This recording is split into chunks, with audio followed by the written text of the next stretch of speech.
සමහර ට්‍රේඩර්ස්ලා පොඩි මුදලකින් ගොඩක් ලොකු ට්‍රේඩ්ස් කරන්නේ කොහොමද කියන ප්‍රශ්නේ ඔයාටත් තියෙනවද? ඒකට හේතුව තමයි ලෙවරේජ්. අපි දැන් බලමු ලෙවරේජ් කියන්නේ මොකක්ද? ලෙවරේජ් වැඩ කරන්නේ කොහොමද කියලා. සරලවම කිව්වොත් ලෙවරේජ් කියලා කියන්නේ ඔයාලා ළඟ තියෙන මුදල් ප්‍රමාණයට වඩා වැඩි මුදල් ප්‍රමාණයකින් ට්‍රේඩ් කරන එකට. ඒ කියන්නේ පොඩි මුදල් ප්‍රමාණයකින් ලොකු ට්‍රේඩ්ස් ප්ලේස් කරන්න ලෙවරේජ් හරහා ඔයාට අවස්ථාව හම්බෙනවා.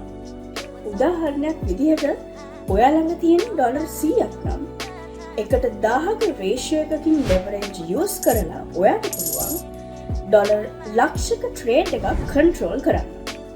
ලෙවරේජ් හරහා ඔයාගේ ප්‍රොෆිට් පොටෙන්ෂල් එක හිතාගන්න බැරි තරම් ඉහළ ගියත් ලෙවරේජ් යූස් කරන එකේ අවාසිදායක පැත්තකුත් තියෙනවා. මොකද ලෙවරේජ් යූස් කරද්දී ඔයාගේ රිස්ක් එකත් සිමුල්ටේනියස්ලි වැඩි වෙනවා. ඉතින් ප්‍රොෆිට් පොටෙන්ෂල් එක අසීමිත වුණත් සමහර වෙලාවට ඔයාට ඔයාගේ ට්‍රේඩින් account එකේ තියෙන සම්පූර්ණ බැලන්ස් එකමත් නැති වෙන්න පුළුවන්. හැබැයි ස්මාර්ට් රිස්ක් මැනේජ්මන්ට් ස්ට්‍රැටජි එකක් එහෙමත් නැත්නම් හොඳ අවදානම් කළමනාකරන උපාය මාර්ගයක් ෆොලෝ කරලා ඔයාට පුළුවන් ඉහළ ප්‍රොෆිට් පොටෙන්ෂල් එකක් මේන්ටේන් කරන ගමන්ම ඔයාගේ රිස්ක් ටොලරන්ස් එක අනුව රිස්ක් එක ලිමිට් කරගන්න.